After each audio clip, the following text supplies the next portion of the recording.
मैं 85 साल का हूँ। अच्छा, और मैं जानना चाहता हूँ नए टैक्स रूल में मुझे 5 लाख का जो बेसिक बेनिफिट है वो मिलेगा नहीं।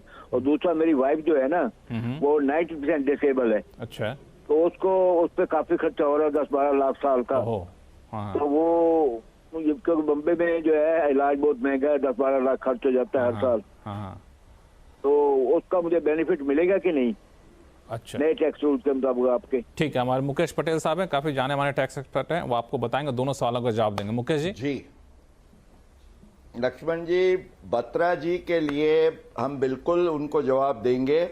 अब सवाल ये है कि उनको पसंद करना होगा आइदर दी ओल्ड स्कीम या तो न्यू स्कीम। अब समझिए, ओल्ड स्कीम में जाते हैं तो वो 5 लाख का सुपर सीनियर सिटीजन का उनको फायदा मिलेगा। जो हम 1,25,000 80D का, वो जो 90% डिसेबिलिटी है उसका भी उनकी वाइफ का फायदा मिलेगा।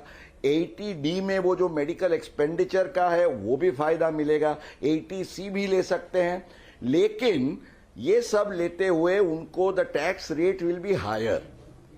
और न्यू स्कीम में आपको पेंशन के सामने केवल स्टैंडर्ड डिडक्शन का 50,000 का फायदा मिलेगा और कोई डिडक्शन नहीं मिलेगा।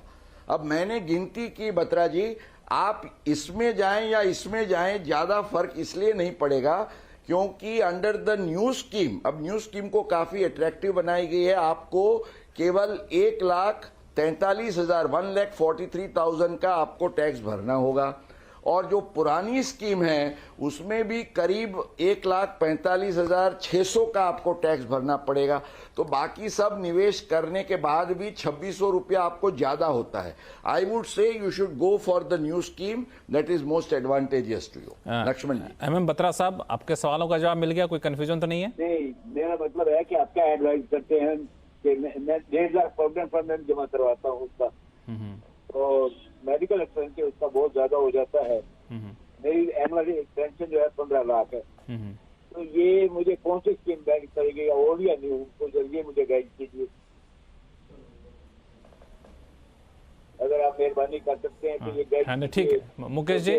मुकेश जी, हाँ, समझ। मुकेश जी क्या कहेंगे इनको? जी, मैंने जैसे इनको समझाया, इस उनके केस में उनकी इनकम ये लेवल पर है कि वो ये डिडक्शंस लेने के बाद भी इनको नई स्कीम जो है जहां कोई डिडक्शन के लिए एलिजिबल नहीं है, वो उनके लिए ज्यादा फायदेमंद रहेगी इन दी एंड टू पे टैक्स।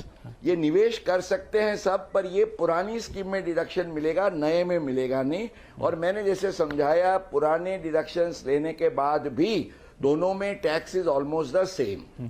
बिल्कुल, ये जो बत्रा साहब कैलकुलेशन है वो हमारे टैक्स गुरु के मुताबिक आपके लिए न्यू टैक्स रिजिम ज्यादा फायदेमंद है।